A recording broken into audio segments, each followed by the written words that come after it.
সাংবাদিকদের পেশাগত নিরাপত্তা অবশ্যই প্রয়োজন এবং দীর্ঘ 17 বছরের বেশি সময় আমরা দেখেছি সাংবাদিকতা করা খুব ডিফিকাল্ট ছিল। সেই সময়টিতেও অনেক পেশাদার সাংবাদিক তারা পেশাদারি দায়িত্ব পালন করে গিয়েছে। আমার প্রশ্নটি হচ্ছে, আওয়ামী লীগের সময় যেসব সাংবাদিক পরিচয় দিয়ে যারা গণহত্যা, যারা ভোট চুরি, গুম, খুন, ব্যাংক ডাকাতি সেগুলোর বৈধতা এবং সম্মতি উৎপাদন করেছে মিডিয়াগুলোতে, এবং যারা আজকে সরকার দলে আছে বিএনপির সর্বোচ্চ নেতা বর্তমান প্রধানমন্ত্রী, উনাকেও বিভিন্ন ষড়যন্ত্রকারী দেশদ্রোহী হিসেবে আমরা দেখেছি বসুন্ধরার ইস্ট ওয়েস্ট মিডিয়া বিভিন্ন সময় নিউজ করেছে।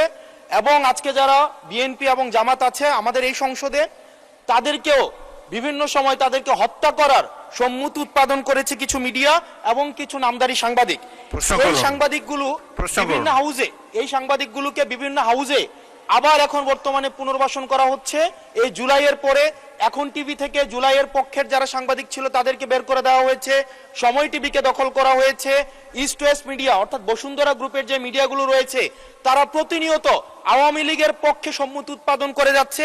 গতকাল মাইকে ঘোষণা দিয়ে ছাত্রদলকে নোয়াখালীতে মাইকে ঘোষণা দিয়ে পিটিয়েছে, সেটাকে উদযাপন করতে দেখা গিয়েছে বসুন্ধরা ইস্ট ওয়েস্ট মিডিয়াকে এবং কিছু টকশোজীবীদেরকে।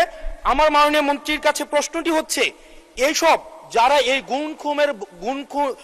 গুম খুনের বৈধতা উৎপাদন করেছে, ভোট চুরির বৈধতা উৎপাদন করেছে, গণতন্ত্রের পক্ষে যারা ছিল তাদেরকে হত্যাযোগ্য করে তোলা হয়েছে, এইসব সাংবাদিক, নামধারী সাংবাদিক এবং এই মিডিয়াদের বিপক্ষে বা কি ধরনের আইনি ব্যবস্থা নেওয়া হবে, আইনি ব্যবস্থা আদৌ নেওয়া হয়েছে কিনা, কেন তাদেরকে আবার পুনর্বাসন করা হচ্ছে, সেটির আইনগত কি ব্যাখ্যাটি কি, সেটি এই সংসদের সামনে উপস্থাপন করার জন্য অনুরোধ জানাচ্ছি। ধন্যবাদ। মাননীয় মন্ত্রী, কি ব্যবস্থা নিচ্ছেন এইসব সাংবাদিকদের বিরুদ্ধে সেটি জানতে যাচ্ছি। মাননীয় স্পিকার, আপনাকে ধন্যবাদ। Our friend and opposition member একটি প্রশ্ন করলেন না, কয়টি প্রশ্ন করলেন, আমরা সেই ট্র্যাকটা হারিয়ে ফেলেছি।